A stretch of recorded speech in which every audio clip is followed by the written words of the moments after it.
Les instructions du président de la République Félix-Antoine Tshisekedi Tshilombo sur la gestion de l'établissement public Transport au Congo Transco sont suivies à la lettre. Ce mardi 3 janvier, le président du conseil d'administration, le professeur Taylor Lubanga, a présidé la première réunion du conseil d'administration des Transco pour cette année 2023. La réunion a porté essentiellement sur le budget d'exploitation exercice 2023 présenté par le directeur général, le bâtonnier Cyprien Mobambéré, budget du reste voté par le conseil d'administration après l'exposé du patron des Transco.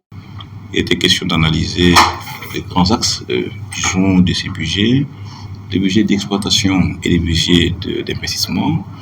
pour créer des rationalités afin de rendre cohérents les écritures comptables.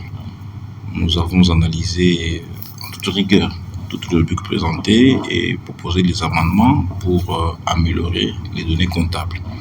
Nous avons donc voté, accordé l'autorisation au comité de gestion d'appliquer ces budgets-là parce qu'ils correspondent évidemment aux besoins qui sont les nôtres. Le président du conseil d'administration des Transco, le professeur Taylor Lubanga, invite par ailleurs le gouvernement au respect des engagements, notamment pour le paiement régulier de la subvention d'équilibre.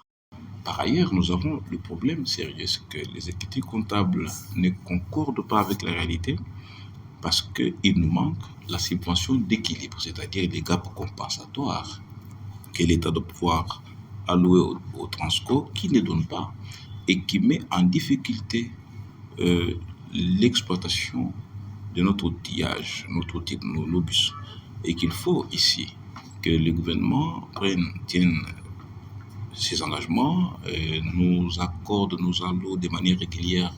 cette subvention d'équilibre, ces gaps compensatoires pour permettre au réseau d'être servi et que la rentabilité sociale soit une réalité.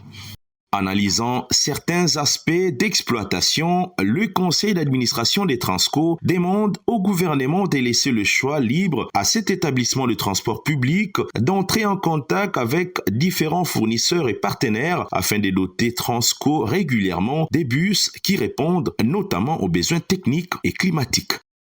Nous avons en même temps mis le souhait de voir le gouvernement nous laisser la responsabilité de concevoir, de choisir, d'entrer en contact avec les partenaires qui conviennent, de manière à ce que nous dotions le pays des bus qui répondent aux besoins qui sont les nôtres, les besoins climatiques, les besoins techniques, mais aussi les besoins de l'offre, parce qu'il s'agit là de réalités qui parfois ne sont pas prises en compte lorsque ceux qui achètent les bus ne sont pas ceux qui les exploitent. Et parce que nous avons les avis techniques de la direction qui depuis longtemps travaille sur ces impératifs et les avis que nous avons sont nécessaires dans les choix à venir. 2023 débute donc avec beaucoup d'ambition pour Transco qui pourrait acquérir cette année 300 bus afin de renforcer son charroi automobile et poursuivre son expansion à travers le Congo profond.